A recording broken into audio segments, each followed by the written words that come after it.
बिस्मिल्लाहिर्रहमानिर्रहीम। Dear students, इस video के अंदर हम डिस्कस करेंगे इन फेज़, फेज़ लेग और फेज़ लीड के बारे में। ये काफ़ी इंतहाई अहम है आपके लेक्चर्स के हिसाब से, आपके एमसीक्यूज़ के हिसाब से और आपके बोर्ड के एग्ज़ाम्स के हवाले से भी। और मुख्तलिफ जो एमसीक्यूज़ आते हैं मुख्तलिफ टेस्टों के अंदर, उनमें भी ये फेज़ लेग और फेज़ लीड वगैरह आते रहते हैं। इलेक्ट्रिकल इंजीनियरिंग के लिए और इलेक्ट्रॉनिक्स इंजीनियरिंग में भी ये सब चीज़ें इस्तेमाल होती हैं।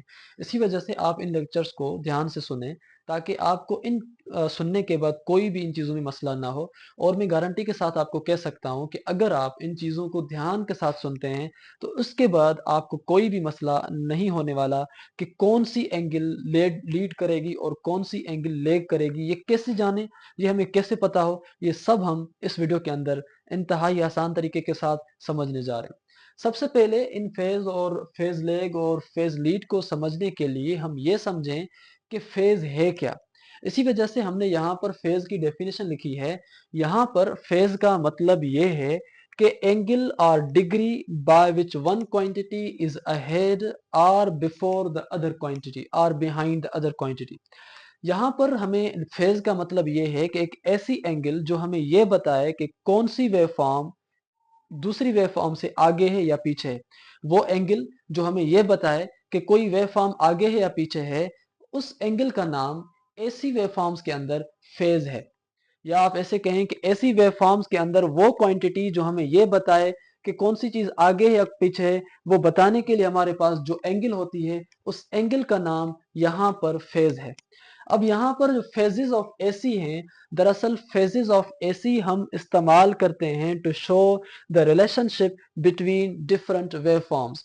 यहाँ पर ये फेजेस ऑफ एसी हैं। ये फेजेस ऑफ एसी हमारे पास हमें शो करके दे रहे हैं कि इन दो वेवफॉर्म्स के दरमियान क्या रिलेशन है, कौन सा इनमें से आगे है, कौन सा इनमें से पीछे है, कौन सा इनमें जो है वो ज्यादा मूव आगे कर रहा है और कौन सा इनके मूव पीछे कर रहा है। ये रिलेशनशिप शो करने के लिए हम फेजेस ऑफ एसी देखते हैं कि एसी की अगर दो वेवफॉर्म्स हैं, तीन वेवफॉर्म्स हैं, तो उनमें कौन सी आगे आगे चल रही है और कौन सी पीछे पीछे चल रही है। ये हम फेजेस ऑफ एसी में जानते हैं।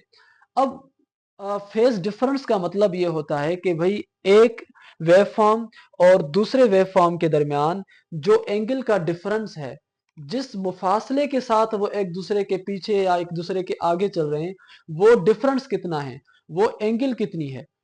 इसी वजह से उसका नाम है फेज डिफरेंस, यानी एंगल डिफरेंस, कि दो वेवफॉर्म्स के दरमियान कितनी एंगल का डिफरेंस है या कितनी फेज का डिफरेंस है। अब यहां पर ये सब चीजें समझेंगे तो ये डेफिनेशंस और ज्यादा आपको क्लियर हो जाएंगी।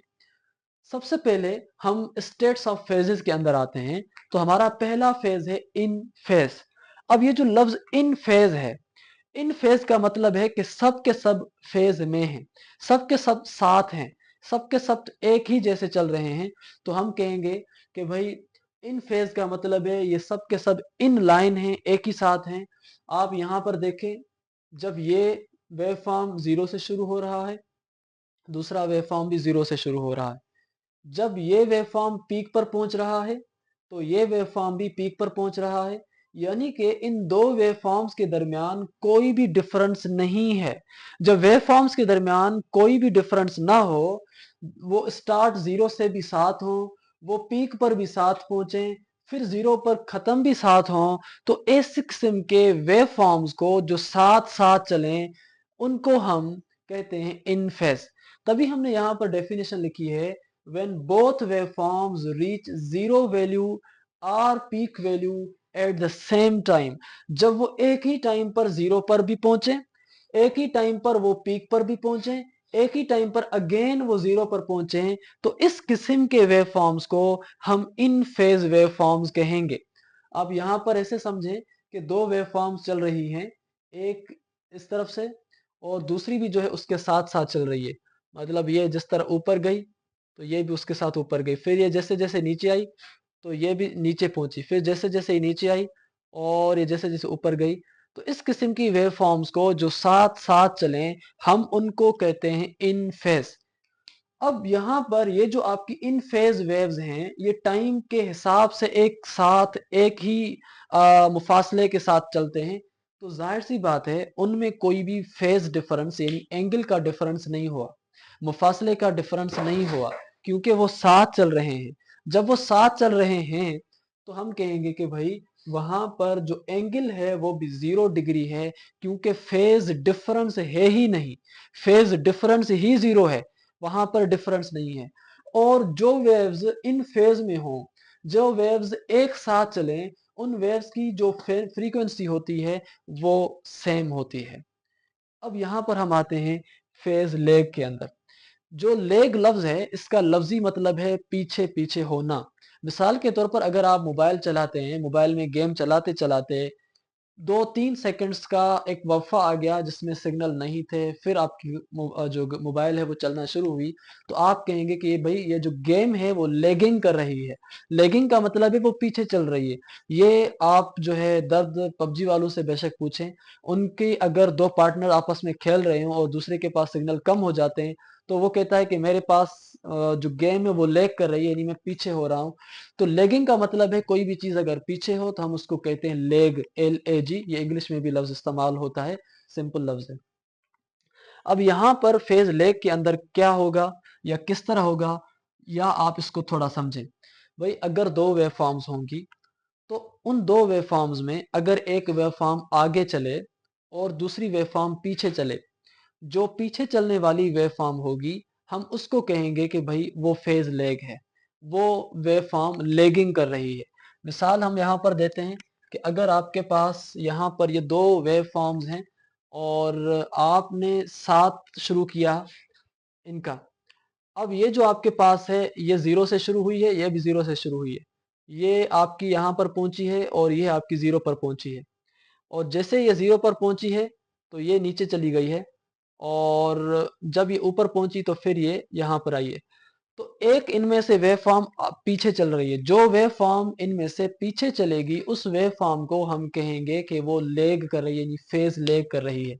तो यहाँ पर हमने इस वजह से ये लिखा है कि if one wave form reaches to peak value or zero value after the other, अगर एक वेव फॉर्म अपने जीरो वैल्यू पर पहुंचे या अपने पीक वैल्यू पर पहुंचे दूसरे के बाद, तो जो दूसरे के बाद पहुंचने वाली वेव होगी जिसको हम सेकंड वेव फॉर्म कहें, या जो वेव फॉर्म लेट पहुंची है उसको हम कहेंगे कि is said to be lag the first.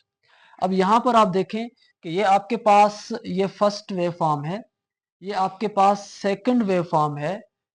First wave form जब आपकी 0 पर है तो सेकंड वेव फॉर्म भी आपकी इस लाइन पर है, यानी कि वो भी 0 पर है। ये जो लाइन है आपकी बिल्कुल अगर इसके साथ कोई टच है तो इसका मतलब है कि वो अभी स्टार्ट तो 0 से हुई है। खैर, अब अगर ये यहाँ से हॉरिजॉन्टल टाइम के हिसाब से टाइम शो कर रहा है कि यहाँ पर जो टाइम होगा वो 0 होगा। अब जहां पर ये अब 0 पर पहुंची जिस टाइम, तो उस टाइम ये पहुंची है लेग पर, और सॉरी 90 पर। तो आगे कौन हुआ, वो जो 90 पर पहले पहुंचा वो, या जो 0 पर पहुंचा है। तो जो पीक पर पहले पहुंच जाए या जो 0 पर पहले पहुंच जाए उसको हम कहेंगे कि वो लीड कर रहा है, और जो बाद में पहुंचे हम उसको कहेंगे वो लेग कर रहा है। तो ये पीक पर पहले पहुंच गया, तो जाहिर सी बात है ये वाली जो सेकंड वेव फॉर्म है ये पीक पर बाद में पहुंच रही है। इसी वजह से हम कहेंगे कि this second wave form is lagging the first wave form, पहले वाली वेव फॉर्म से पीछे पीछे चल रही है। तो यहाँ पर दो वेव फॉर्म्स हैं, एक वो जो बिल्कुल इस तरह है सीधी, तो हम उसको कहेंगे सॉलिड लाइन। एक वो जो इस तरह है डॉटेड लाइन। तो ये जो सॉलिड लाइन है ये फर्स्ट है, फर्स्ट वेव फॉर्म। ये जो सेकंड वेव फॉर्म है इसको हम डॉटेड लाइन कह रहे हैं। इसी वजह से हमने यहाँ पर लिखा है कि यहाँ पर जो ये डॉटेड लेग लाइन है ये लेग कर रही है सॉलिड लाइन से, यानी ये डॉटेड लाइन इस सॉलिड लाइन से पीछे है। दूसरे लफ्जों में हम यहाँ पर यह भी लिख रहे हैं कि it means that the dotted line is behind the solid. इसका मतलब ये है कि हमारे पास ये जो डॉटेड लाइन है वो इस सॉलिड लाइन से पीछे है, वो बाद बाद में जा रही। अगर कोई दो वेव फॉर्म्स आपस में लेग करें या आपस में एक दूसरे को लीड करें तो उन दो वेव फॉर्म्स के दरमियान जो एंगल बनती है उस एंगल का नाम है 90 डिग्री, यानी theta is equal to 90 degree. तो यहाँ पर हमने लिखा कि इन फेज लेग जो हमारे पास जो एंगल है दो डिग्रीज के दरमियान या दो वेव फॉर्म्स के दरमियान वो 90 डिग्री है, या हम अगर उसको रेडियंस में लिखना चाहें तो वो हमारे पास π/2 रेडियन है।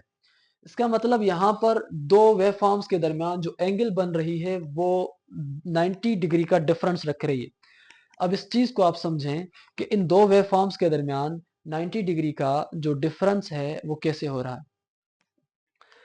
देखें, जब ये वेव फॉर्म आपकी यहाँ पर है 0 पर, तो बाद में जैसे चली ये 90 पर पहुंची। जब ये वेव फॉर्म आपकी 90 पर पहुंची है तो डॉटेड लाइन कहाँ पर पहुंची है? 0 पर। ये पहुंची है 90 पर, ये पहुंची है 0 पर, तो 0 और 90 के दरमियान जो डिफरेंस है वो कितना है? 0 है। तो इसका मतलब इन दोनों के दरमियान जो फेज डिफरेंस है वो भी 90 डिग्री है। अब हम आते हैं फेज लीड पर। फेज लीड में हमारे पास यहाँ ये है कि अगर एक वेव फॉर्म रीच करेगी पीक वैल्यू को या जीरो वैल्यू को बिफोर द अदर, एक वेव फॉर्म दूसरे वेव फॉर्म से पहले पहुंच जाए पीक पर या पहले पहुंच जाए जीरो पर, तो हम उस वेव फॉर्म को जो पहले पहुंच रही है उसको हम कहेंगे कि वो लीड कर रही है। किससे लीड कर रही है? जो उससे पीछे है। जाहिर सी बात है। अब यहां पर हमने ये लिखा कि the way first wave form which reaches first wave form जो पहले पहुंच रही है पीक पर is said to be lead the second. वो कही जाएगी कि वो इस सेकंड वाली को डॉटेड लाइन को लीड कर रही है, उसके आगे चल रही है। अब यहां पर ये जो सॉलिड लाइन है वो आप कहेंगे कि वो लीड कर रही है इस डॉटेड लाइन से, क्योंकि जब ये सॉलिड लाइन आपकी 90 पर पहुंच रही है तो ये आपका बाद वाली 0 पर पहुंच रही है। तो इसका मतलब ये होगा कि सॉलिड लाइन लीड कर रही है इस डॉटेड लाइन से। दूसरी चीज यहां पर यह है कि आप ऐसे भी लिख सकते हैं, it means solid line is before or ahead of the dotted line. Dotted line से आगे है कौन? Solid line.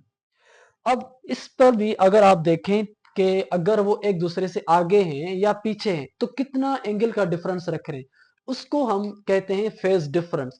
अब इस फेज लीड में भी जो दो वेवफॉर्म्स के दरमियान फेज डिफरेंस है वो कितना है, वो यहां पर देखें आप।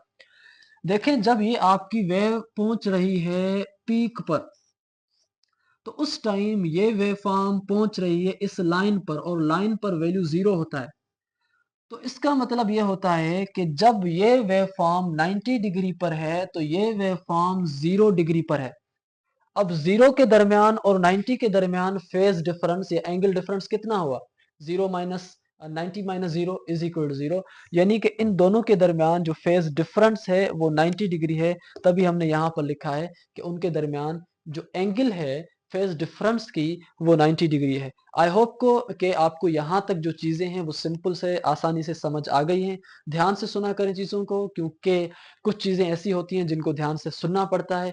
और उसके बाद हम जो है वो डिस्कस करने जा रहे हैं vector representation of alternating quantities इंतहाई आसान तरीके के साथ। तो मिलेंगे उस वीडियो के अंदर, तब तक दीजिएगा इजाज़त। अल्लाह हाफ़िज़।